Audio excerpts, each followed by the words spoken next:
had ever told me a few years ago that we would ever read headlines like these in American newspapers, I would have called him crazy. Yet here we are, reading them.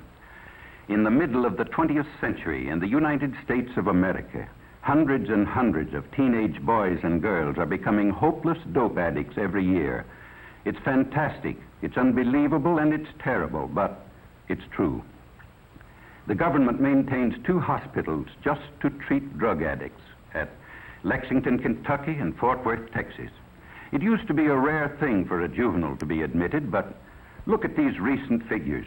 And remember, these are only confirmed addicts who have come to the attention of federal authorities. How many others are still only occasional users of marijuana or heroin, morphine, or in some cases sleeping pills?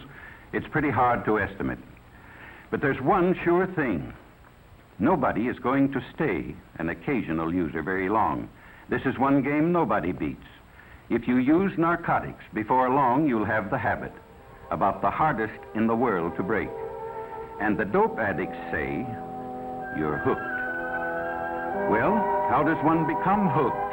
The simplest way to answer that is to talk to someone who has had the experience. This is the home of Mr. and Mrs. Walter Howard. They just got their teenage daughter back after a 6-month nightmare that even Edgar Allan Poe couldn't have improved on. Mrs. Howard agrees to let us talk to her daughter, Phyllis, when we explain that we could use her case to help others avoid the same mistakes.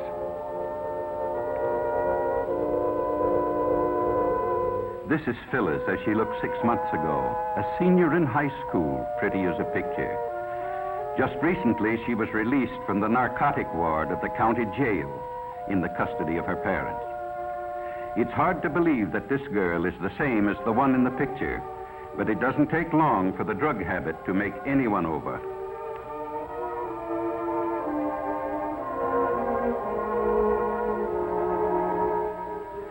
Phyllis wasn't anxious to talk about her experiences with dope, but she could see how her story might be used to help others, and she began to talk.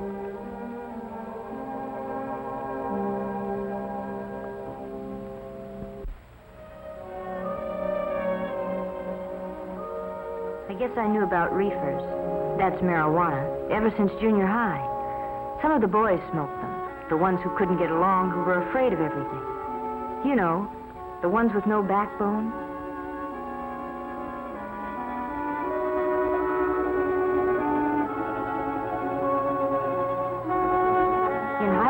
My girlfriend Ann and I went around with Jim and Bob. They both smoked pot. That's jive talk for marijuana. And after a while, Ann and I got so that we did too.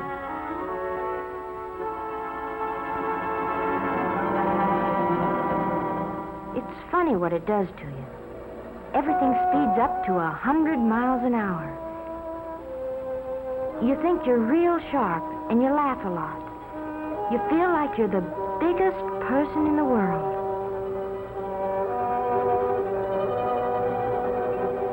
But I didn't feel so good when I came home high that night.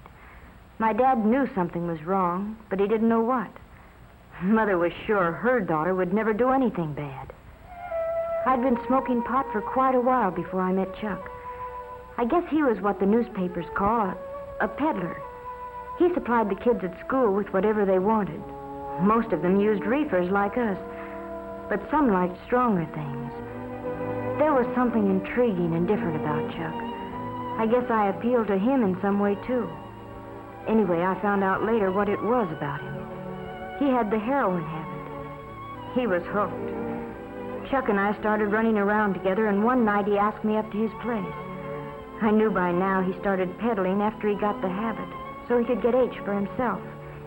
He needed a lot, because he had a big habit. You know something about hypes? They're like a disease. They don't like to see anybody not using the stuff just because they do. Chuck finally talked me into using heroin.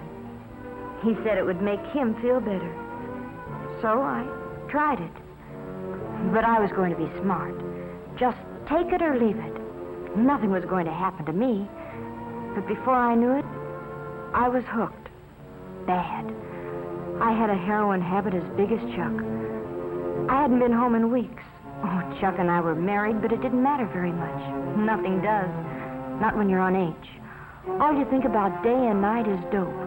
How much you've got, where to get more, what you'll do if you can't get it. And then they'd got Chuck. They had to eventually, I knew that, but it didn't matter much. Nothing did except H. All of a sudden, it hit me. If Chuck had seen the cops coming, he might have got rid of our supply.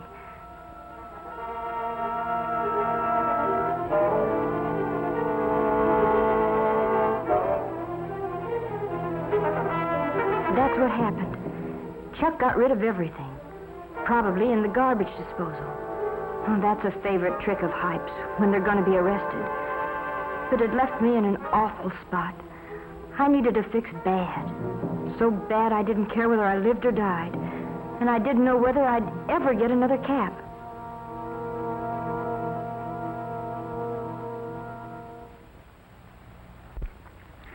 In the meantime, Phyllis's parents had nearly gone crazy. They hadn't seen or heard from their daughter in months. Mr. Howard checked every newspaper story that might by any remote chance have to do with Phyllis. But gradually their hopes died. They were almost convinced she was dead. But I wasn't dead. I tried once to kick off the habit, but I was too far gone. You know, the police say, find a heroin addict and you find a criminal, and that's just about it. If you're hooked bad, it costs about $30 a day for H. Boys get the money by stealing or swiping car parts, maybe by holdups. Girls take up street walking or do what I did, become peddlers themselves. When Chuck went to jail, I used his contacts and peddled dope myself. Sure, I knew it was wrong, but when you're hooked, you can't help yourself. They got me eventually, too, just like they did Chuck. And when I was arrested, I was almost glad.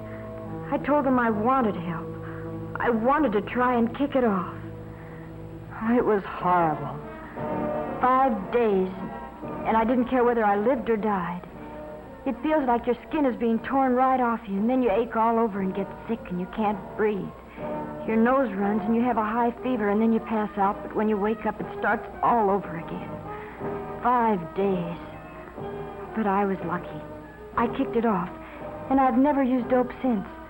Maybe what happened to me will keep it from happening to somebody else. Or I don't even want to talk about it. And all I hope is that someday I can forget it. Well, that's Phyllis's story. In the United States of America, 20th century. Unbelievable, isn't it, that such things can happen? Phyllis's case is typical. Most teenagers start off with marijuana. Then they decide to see if heroin has any kick. It does. Sometimes it only takes a few days to find out they can't leave it alone. In order to get money to buy it, they turn to crime. And that's the story. There are practically no happy endings when you fool with drugs. Doctors say restoring an addict to normal life is about the toughest thing in medicine. Well, what's the answer? Enforcement? Yes, that's one of them, certainly. In the Far East a few years back, they were lining up dope peddlers and shooting them in the back of the head. But it didn't stop addiction. It just made it harder for victims to get the stuff. No, the answer is a simple one. Just use your head. Leave narcotics absolutely alone. Remember what happened to Phyllis and others like her. Talk it over with your parents or school counselor, somebody you have confidence in. Some say the Reds are promoting dope traffic in the United States to undermine national morale. They did it in China a few years back. It's certainly true that the increased use of narcotics plays right into their hands. But why not show everybody, including ourselves, that young American men and women have too much intelligence to make such a stupid, ghastly, tragic mistake? Let's make tomorrow's headlines read like this.